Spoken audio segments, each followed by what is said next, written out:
দেখেন আমার হাতে কোনো কালি দেখতে পাচ্ছেন কিনা। এখন সেটা যদি মুছে যায় তাহলে আমি আবার গিয়ে এখন বারবার ভোট দিতে পারবো। সকাল থেকেই শুরু হয়েছে চট্টগ্রাম বিশ্ববিদ্যালয়ের কেন্দ্রীয় ছাত্র সংসদ, চাকসুর হল ও হোস্টেল সংসদ নির্বাচন।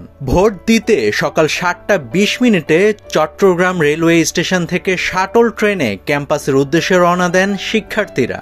ইতিমধ্যেই ভোট দিয়েছেন ছাত্রদল ও শিবির সমর্থিত প্যানেলের ভিপি ও জিএস প্রার্থীরা। নির্বাচনকে ঘিরে ছাত্রদল গুরুতর অভিযোগ এনেছে কর্তৃপক্ষের বিরুদ্ধে, তবে একই সাথে তারা দেখিয়েছে উদারতা। ছাত্রদল জানিয়েছে নির্বাচনের ফলাফল যাই হোক তারা সেটা মেনে নিবে।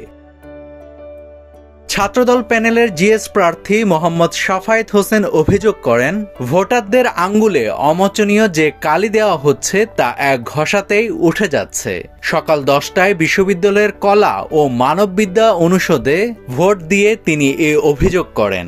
কালি উঠে যাওয়ার বিষয়টি শাফায়েত ঘটনাস্থলে থাকা নির্বাচন কমিশনার অধ্যাপক মমতাজ উদ্দিন আহমেদকে জানান। নির্বাচন কমিশনার মমতাজ উদ্দিন এই বিষয়ে শাফায়েতকে বলেন, কালি উঠে গেলেও শিক্ষার্থীদের নাম তালিকা থেকে কেটে দেওয়া হচ্ছে, ফলে কোনো সমস্যা হবে না। ভিপি প্রার্থী সাজ্জাদ হোসেনও ভোট দেওয়া শেষে সাজ্জাদ হোসেন জানান, শিক্ষার্থীরা আমাদের যে রায় দিবেন আমরা তা মেনে নেব।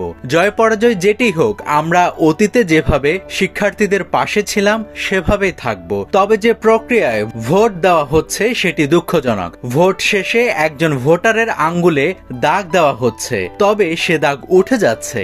এতে একজনের একাধিক ভোট দেওয়ার সুযোগ তৈরি হচ্ছে। কি কারণে এমনটা হচ্ছে তা আমরা জানতে চাই। দেখেন আমার হাতে কোনো কালি দেখতে পাচ্ছেন কিনা। এখন সেটা যদি মুছে যায় তাহলে আমি আবার গিয়ে এখন বারবার ভোট দিতে পারবো। সকাল 9টা থেকে বিকেল 4টা পর্যন্ত ভোট দিতে পারবেন শিক্ষার্থীরা। এবার চাকসু নির্বাচনে ভোটার সংখ্যা প্রায় 27,516 জন।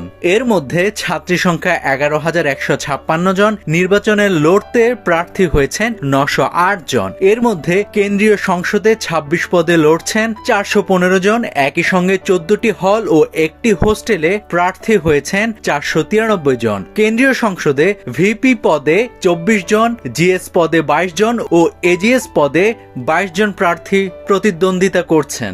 নাভিদ হাসান, সোনালী নিউজ।